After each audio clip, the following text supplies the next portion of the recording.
청춘호 가족 여러분, 안녕하세요. 세상에서 가장 아름다운 것은 무엇일까요? 꽃! 어떤 분이 이렇게 이야기하던데요. 내가 그의 이름을 불러주기 전에는 그는 다만 하나의 몸짓에 지나지 않았다. 우리 친구들은 혹시 김춘수 시인의 꽃이라는 시를 아시나요? 아무리 아름다운 모양과 향기를 내뿜는다 할지라도 우리가 그것의 이름을 꽃이라고 불러주기 전에는 그 꽃은 하나의 몸짓에 불과하다고 시인은 노래하고 있네요. 내가 그의 이름을 불러주었을 때 그는 나에게 와서 꽃이 되었다.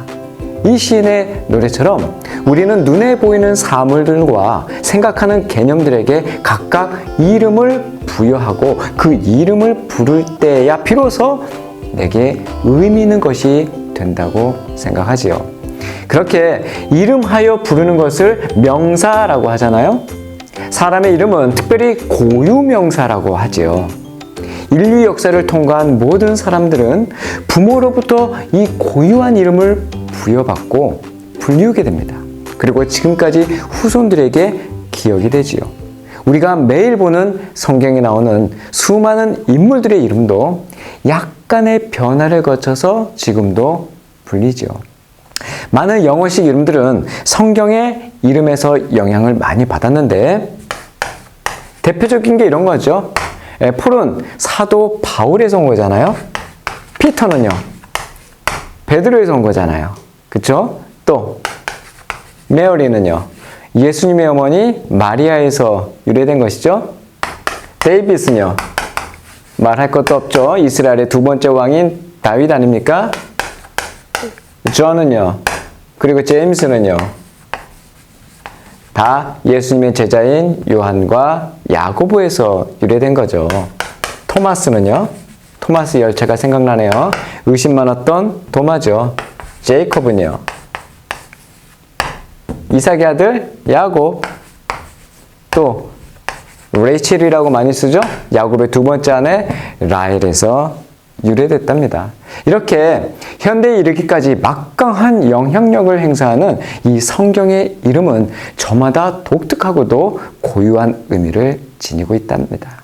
그중 인기 있는 이름이 있는데 성경에서 꽤나 자주 등장하는 그 이름, 우리 친구들 가운데도 이 이름을 쓰고 있는 친구들이 있을 것 같아요. 바로 요셉입니다. 여호와의 돕는 자라는 뜻을 가지고 있는 이 요셉. 그래서인지 성경 신구약을 통틀어서 총 12명이나 같은 이름을 사용하고 있어요. 그 중에서 오늘은 3명의 요셉을 소개할까 합니다. 첫 번째로 창세기에 나오는 요셉이에요. 아버지 야곱과 어머니 라헬에게서 태어난 그 야곱의 11번째 아들 요셉. 꿈의 사람으로 유명한 요셉. 외모가 준수했고 아버지 야곱의 편애로 형들의 시기를 한 몸에 받았던 그 요셉. 그 때문에 이집트 노예로 팔려갔던 요셉. 다 기억하시죠? 그러나 하나님의 도움으로 요셉은 이집트의 시위대장 보디발의 집에서 원만하게 잘 지내다가 보디발 아내의 유혹으로 인해서 오해를 받아 억울하게 옥살이까지 하게 됐어요. 하지만 그곳에서도 역시 하나님의 도움으로 주위의 신임을 받았고 떡 굽는 관원장과 술 맡은 관원장의 꿈 해석이 기회가 돼서 이집트 바로왕의 꿈까지 해석해 마침내 이집트 총리로 발탁되잖아요. 절망적인 노예 신분에서 한 나라의 총리가 되는 입지전적의 인물, 바로 요셉입니다. 총리가 된 후 그는 온 이집트와 중근동 지역에 밀어닥친 심한 기근에 처한 그 이집트 백성을 먹여 살리죠. 또한 원수 같았던 자신의 가족들도 이집트로 불러들여서 기근을 면하게 하잖아요. 고난과 시련 가운데서도 하나님의 뜻을 행하고 순종과 용서의 삶을 살았던 요셉의 일생은 여러 면에서 우리 예수님의 삶과 유사하다고 할 수 있겠어요. 두 번째로 예수님의 아버지 요셉이에요. 다윗의 혈통으로 태어나서 마리아를 아내로 맞이했고 성육신하신 예수님의 아버지잖아요. 이스라엘 갈릴리 나사렛에 거주했고 직업은 목수였습니다. 마리아와 약혼한 후 그녀의 잉태 사실을 알고도 드러내지 않고 가만히 끊고자 할 정도로 포용력이 있고 자비로운 사람이었던 요셉.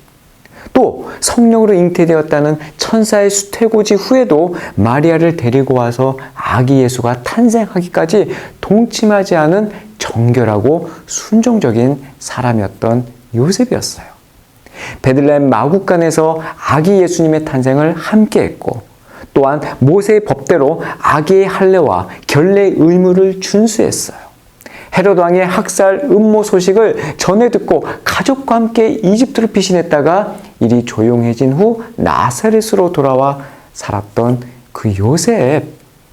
이 복음서의 기록에는 이 요셉이 예수님의 십자가 처형 때에도 없었습니다. 최후의 만찬에 준비된 다락방에도 없었어요. 예수님이 12살 되던 때에 예루살렘의 절기 예배에 동행했던 기사 이후에는 요셉이 등장하지 않습니다.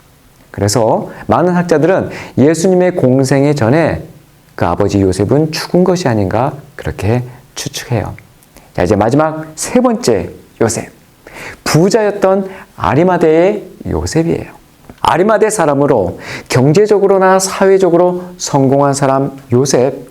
사내들인의 회원으로 출세한 고위직 관원이었죠. 그럼에도 그는 하나님 나라를 사모하는 신실하고도 또한 의로운 신앙인이었어요. 예수님의 은밀한 제자였어요. 예수님이 십자가에서 돌아가셨을 때 누구의 눈치도 보지 않고 담대하게 빌라도 총독에게 가서 예수님의 시신을 요구한 것은 매우 유명한 사건이지요. 그리고 니고데모와 함께 예수님의 장사를 준비했고 한 번도 사용된 적이 없는 그 무덤에 예수님의 시신을 안치하는 헌신의 모습을 보여주었어요.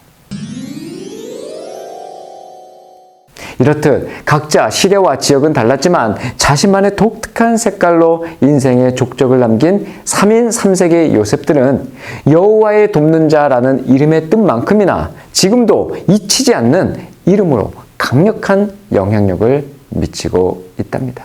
학교에서는 학생, 또한 어떤 분은 선생님, 어떤 분은 목사님, 어떤 분은 회사원, 어떤 분은 남편, 아들, 딸, 각자의 다양한 이름으로 살아가는 이 시대의 수많은 요셉들이 각자의 색깔로 또한 한 줄기의 아름다운 영향력을 세상에 흘려보내며 살아가고 있지요.